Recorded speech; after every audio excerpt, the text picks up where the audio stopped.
What do Bryson Rogers, Carnell Tate, a 7-on-7 tournament in Vegas, and Matteo Uelealea have to do with each other? John Garcia Jr. of Sports Illustrated and I talk about all those things in this episode on Buckeyes. You are Locked On Buckeyes, your daily podcast on the Ohio State Buckeyes. Part of the Locked On Podcast Network, your team every day.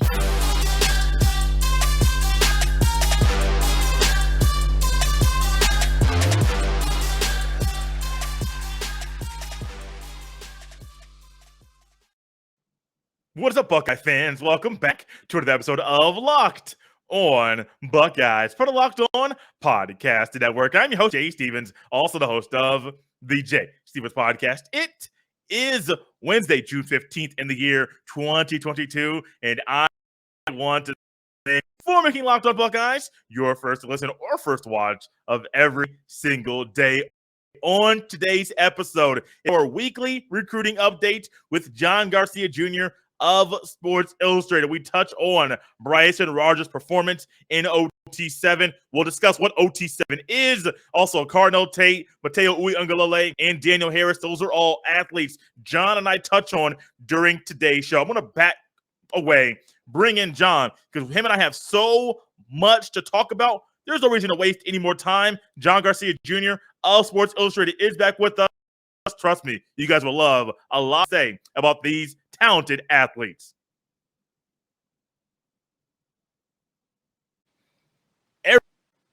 Every week, Illustrated is with us, and it's quickly become a fan favorite over on the YouTube. You guys eat this up, consume it, comment, fill the comment section up every single week. Is back with us today. I'm glad he's here. He was able to witness some really good talent over the weekend. We're going to talk about one young man, a Buckeye commit, who showed up and showed out in OT7. John Garcia Jr., welcome back. Like I said last week, the people love you.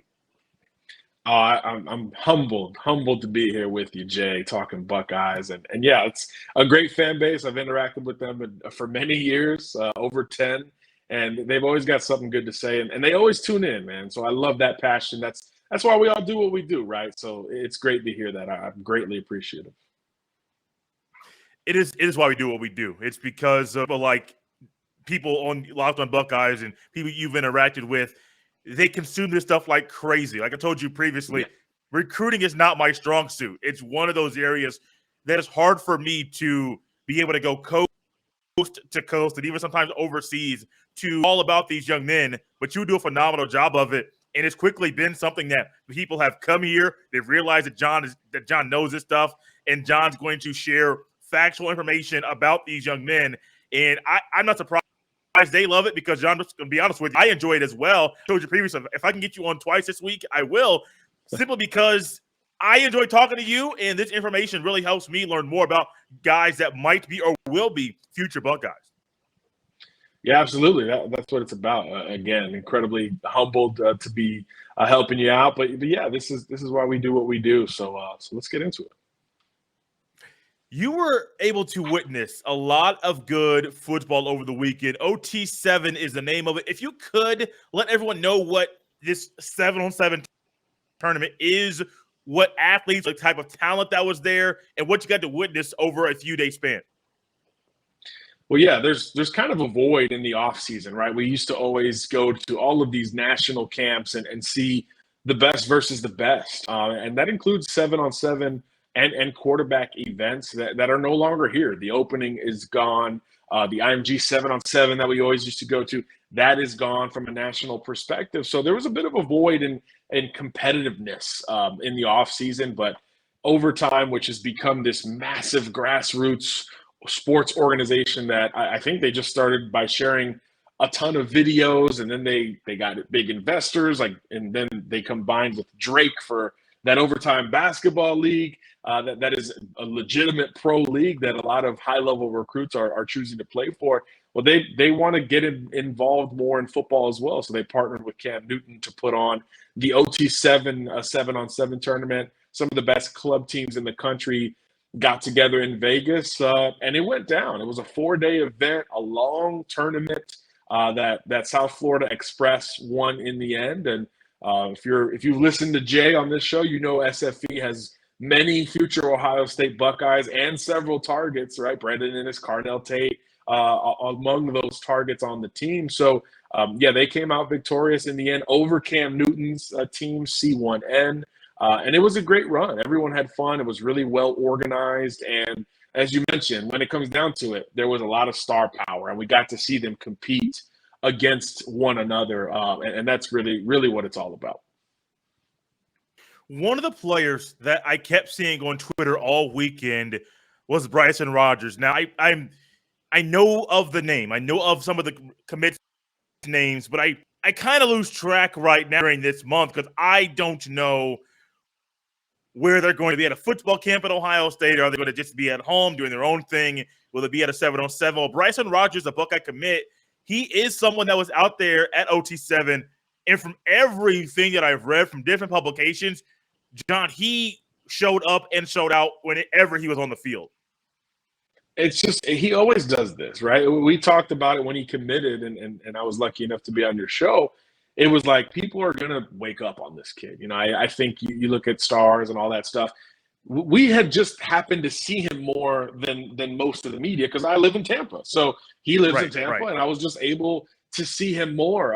And I think I just knew what was coming from an overall perspective. But again, like I said that day, when you have the green light at Ohio State, Georgia, and Alabama as a wide receiver, you're pretty darn good. And on top of that, Bryson has grown. He's physically gotten bigger over the last year or so. He's now 6'2", pushing 6'3", extremely long. And he showed a lot of those traits over the weekend against premium competition, playing for 24K, another like Central Florida organization that plays 7-on-7. He's usually with Team Tampa, but he was with 24K this time around. And everywhere you looked when they were playing, he was making plays. And I think Bryson does it really from all angles, right? He's a big, long wide receiver, so you certainly expect him to out-position some DBs that are covering him. He's got great hands, so you expect him to pluck the ball away from his body. He checked those boxes. But I think where he really turned everyone else's head, because we've been privy to him, was with his route running. He has developed as a route runner considerably over the last 12 to 18 months. And when teams went man coverage on him, because against bigger receivers, a lot of people play man coverage, he was able to break down defensive backs and get them to flip their hips the way he wanted to. He dictated the pace against a lot of these defensive backs, and he finished over the top, which is something that conventionally isn't known about Bryson. He's not known as a true deep threat, even though he really is. He's got great speed relative to his size. So you pair that with the route running, and all of a sudden he's going down the field and catching a ton of touchdowns, which is what we saw over the weekend in Vegas. It was rinse and repeat from what we've seen all offseason from Rodgers. So the rest of the folks in the industry will catch up to what we've long known, and he'll get the bumps in the rankings that he has long deserved. This is a blue chip top 10, top 15 type of wide receiver nationally in a class that is darn good at wide receiver. But Bryson proved that once again over the weekend, and I know Buckeye fans were excited to see it. And I know he was waiting to prove some folks wrong as well. So I'd say it was mission accomplished. We're Garcia Jr. of Sports Illustrated that Locked on Buckeyes. John, I was reading, and I've done a lot of reading on this young man recently. People talk about him being a thin-framed receiver. You mentioned that he's grown to 6'2", possibly 6'3", or almost 6'3" right now. You mentioned how he's able to get open via man coverage against bigger guys, maybe even zone coverage. I'm reading thin frame. You mentioned that he's grown and he's kind of filled out a little bit. Is that frame still thin? And is that a question mark of his? Because from what you're saying, it's like he's getting bigger. But then I'm also reading there's thin frame, so I don't know. I'm just trying to get factual information here. Yeah, I think updated evaluations are coming on Bryson Rodgers. Yeah, he's slim relative to bigger wide receivers, but he is not a thin prospect. He's probably right around 200 pounds right now. He can hold more if he needs to.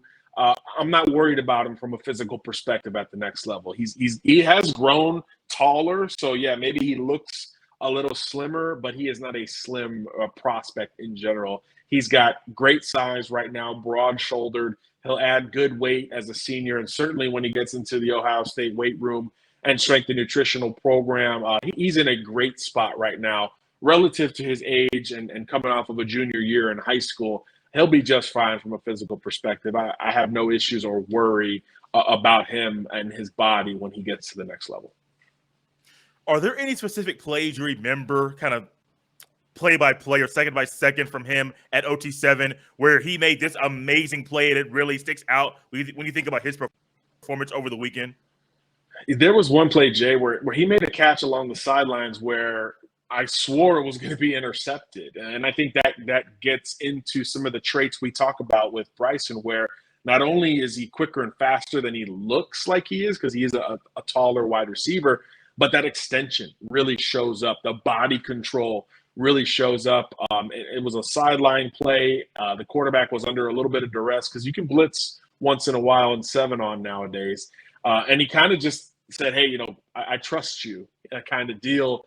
And he should have, because Bryson went out and got it. He toe tapped in front of the defensive back when it looked like it was kind of an easy interception for the corner who was sitting in zone coverage along the sidelines. But basically, Bryson beat him to the football.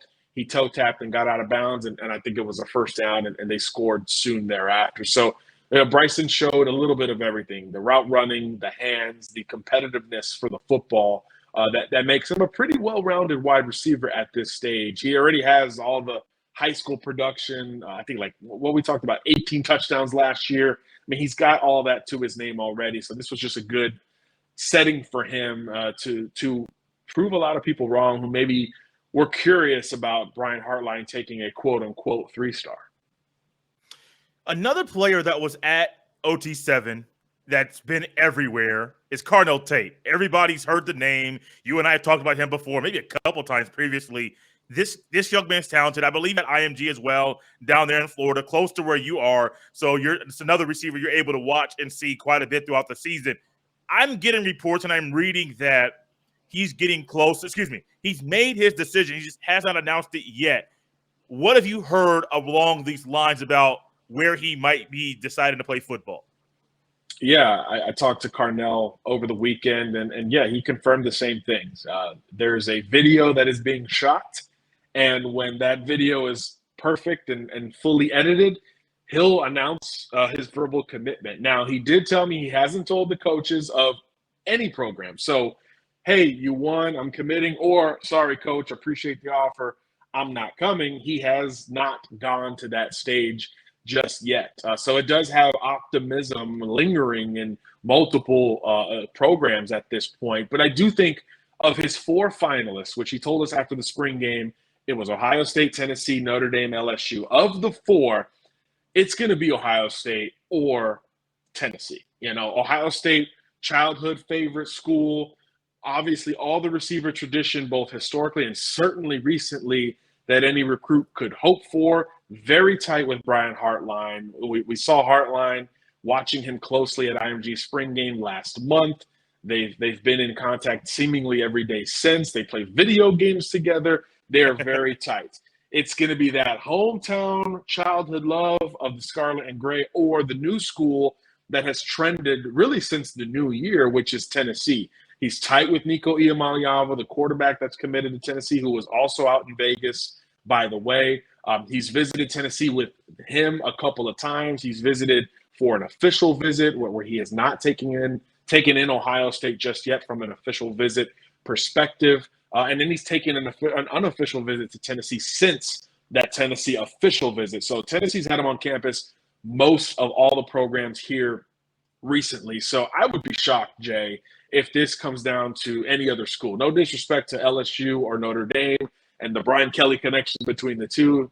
He's a big fan of Kelly. He admitted that was the coaching change that affected his recruitment the most, and maybe that just removed Notre Dame from the top of the list. But I do think at the end it's going to come down to the old school childhood favorite who churns out receivers better than anyone in Ohio State, or the new SEC school that's trending up for a lot of national recruits in Tennessee, where he has become incredibly familiar. And he's tight with his future quarterback if he chooses to be a volunteer there as well. So I think it's between those two. And like he says, he's going to go public with that thing as soon as the video is ready. So we expect it in the next week to 10 days, according to Carnell himself. Do you think that Ohio State not having a quarterback commit in this class of 2023 is going to hurt them with this recruitment of Carnell Tate? You said that he's already made his decision and that the video is being shot. But as we both know, if there's no quarterback in the class and I'm a receiver, that's going to be a big deciding factor on what school I'm going to go. Tennessee, I'm not saying that young man's last name, but they already have a quarterback in the class of 2023. The only quarterback Ohio State has right now that's committed is Dylan Raiola in the very next class. So I'm curious from your standpoint, no quarterback in this class right now. Do you think that's going to being a swaying deciding factor for Carnell Tate right now? Yeah, I don't know if it's the final factor, but it would be naive to say it wasn't a factor. Carnell has admitted to me personally, hey, I'm looking to pair up with a quarterback. And look, Ohio State is still hunting in 2023. We've seen them offer Austin Novosad and host him over the weekend for a huge visit. We've seen them offer Brock Glenn. They've long coveted Dante Moore, who, by the way, is the quarterback that Carnell is the tightest with. He's the tightest with Dante Moore, both Midwest guys. But right now, Ohio State has minimal buzz with Dante, and them offering two other quarterbacks over the last couple of weeks, I think reemphasizes that they're probably on the outside looking in for more. So among the schools that he's looking at, technically 4 schools, right?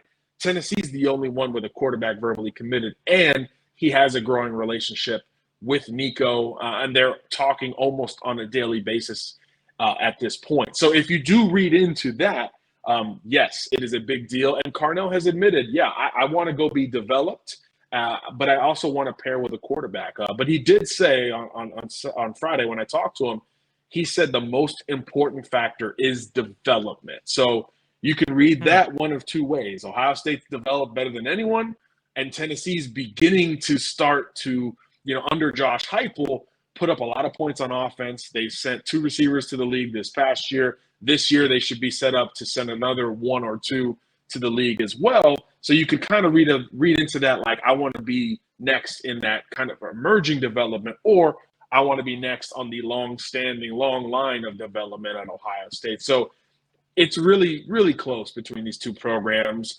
I know Carnell's tired of talking about it. He barely wanted to talk to me over the weekend. He's ready for this video to drop so he can get us off his back a little bit. But look, that's the nature of the game when you're arguably the number 1 receiver in the country. And for those wondering how he performed, first play of the tournament for South Florida Express, he went over the top for a long touchdown. So, yeah, Carnell is still Carnell. He maybe had the catch of the entire event later on, another toe tap like we talked about with Rodgers that looked totally incomplete. But Carnell extended that 6'2" frame to the max and hauled it in. So he's a special receiver, and there's a reason why Brian Hartline, Josh Heupel, Ryan Day, Brian Kelly, all these guys, Marcus Freeman are all in on trying to grab him on their commitment list. But we should know here pretty soon. We're here with John Garcia Jr. of Sports Illustrated is Locked on Buckeyes. We talked about a Buckeye commit who did some big things over the weekend. Another guy who could commit to Ohio State over the next few days. There's another young man, Daniel Harris, just took an official visit to Ohio State over the weekend. 6'2", 175-pound cornerback. And John, as I've read and heard, the Buckeyes are at the top of his board right now when he is trying to decide what school he's going to commit to play college football at. Yeah, huge visit for Ohio State this past weekend with Harris in town. Extremely long corner, a guy who's built to stop the type of receivers that Ohio State's been bringing in, right? These longer, athletic pass catchers. He's a 6'2" cornerback himself who runs really well and has become this national recruit in his own right. Like you said, Ohio State got the visit. They certainly made as good of an impression as one could imagine. We've talked about, Jay, the Ohio State prowess in recruiting the state of Florida, and particularly South Florida, where they've got multiple commitments right now. He was hosted by a South Florida guy in Ryan Turner, who was a part of last year's class. They played. I was at the game last year that they played each other, right? Gulliver versus Chaminade. I saw them play each other. Both made plays, of course. So you understand how Ohio State's overall impression could put them at or near the top of this recruitment. But he does have a couple other visits coming up. Georgia is one of them. Penn State is another. So I'm curious to see if he takes these trips, how that impression maybe affects the top schools on his list. Miami, Texas A&M, Florida, a lot of other schools are trying to hang around in this recruitment, but there's no doubt that right now the trend is that he leaves the state, I would say, with Ohio State in pole position to land his commitment. And he wants to commit before the season. So we know not as soon as Carnell Tate, but we do know in the coming weeks and months that Harris is going to come off the board, most likely in July or August. So as things stand today, Ohio State is in really great shape to add another Floridian to the roster. I see why you keep having me on, because a lot of my fellow Floridians are just like, man, I'm going to Columbus for college. I get it. Yeah, man, you're the guy to talk about it, man. Leaving South Florida, leaving Florida in general for the Midwest winners. It's a wild concept. In high school, I've lived in Indiana most of my life. And so when I am thinking about winter, I'm not thinking about the Midwest. It's all about the South. It's all about Florida. Give me some of that sunshine. I know 50 degrees. That's better than the 25 that I'm enduring in the months of December and December, January, February. I know it gets down to like the 30s before. I've been down there in the wintertime, but still it's like that's way better than what's going on up here in the Midwest. But Ohio State provides something a little special. And the new coaching staff in the secondary, I do believe, is one that's going to assist Daniel Harris in making a decision, because there's a little pro element to the coaching staff, and they've been backed by professional athletes. And for this young man to be 6'2", 175, I already know him. I'm anticipating him to gain 10, 15, maybe 20 pounds. If 175 where he's currently at, I anticipate him gaining 10, 15, maybe 20 pounds once he gets to college, maybe Ohio State. Anticipate him learning how to better utilize his frame length, the 10.74 speed and the 100-meter dash. I expect more about that.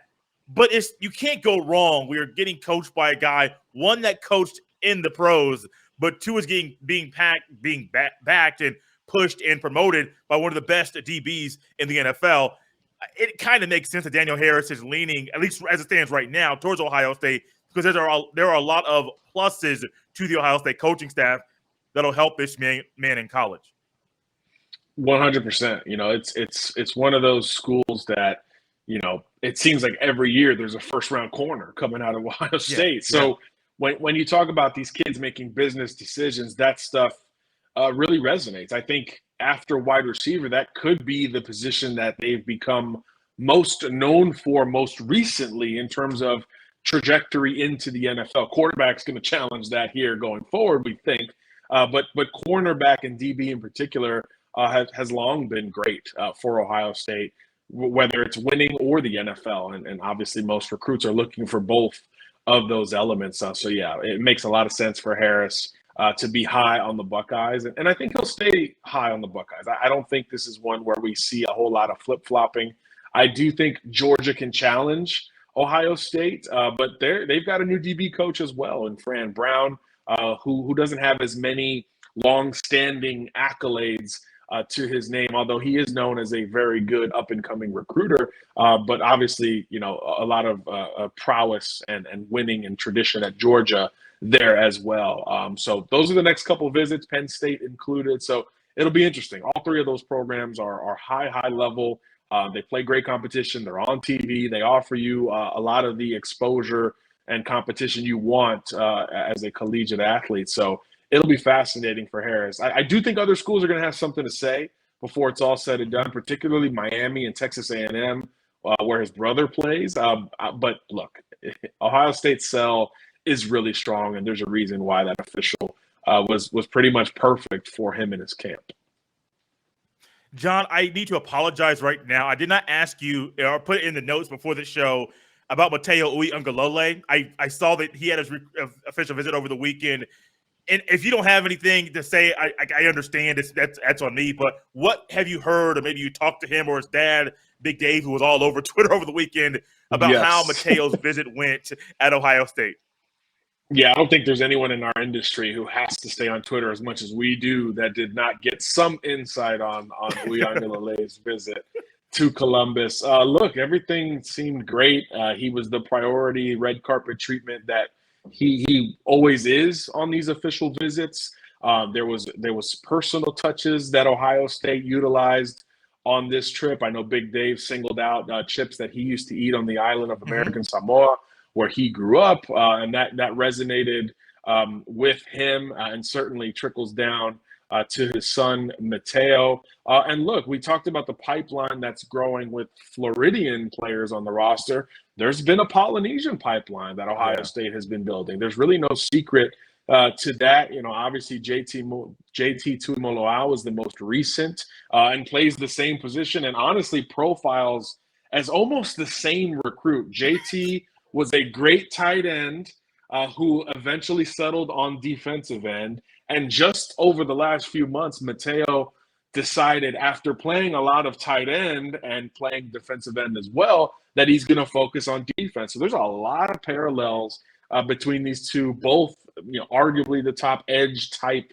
in their class, and both guys who we think are going to take their time with the process. So Ohio State has won those long haul type battles in the past. So it'd be naive to think that they're going to bow out of this one anytime soon. Clemson's a threat. Obviously, we know his brother plays there. USC is desperately trying to keep him home. He's probably the most important uncommitted recruit for Lincoln Riley and company going forward. We know Alabama and Georgia, these other schools are involved as well. But Ohio State's going to stay in that race until the end, in my opinion. And it appears that they did all they could on that official visit to remain right in the thick of it. So, yeah, nothing would shock me with this kid. And it would, again, how could Ohio State getting any elite recruit surprise anybody? So, yeah, the Buckeyes are going to stay in that race for sure.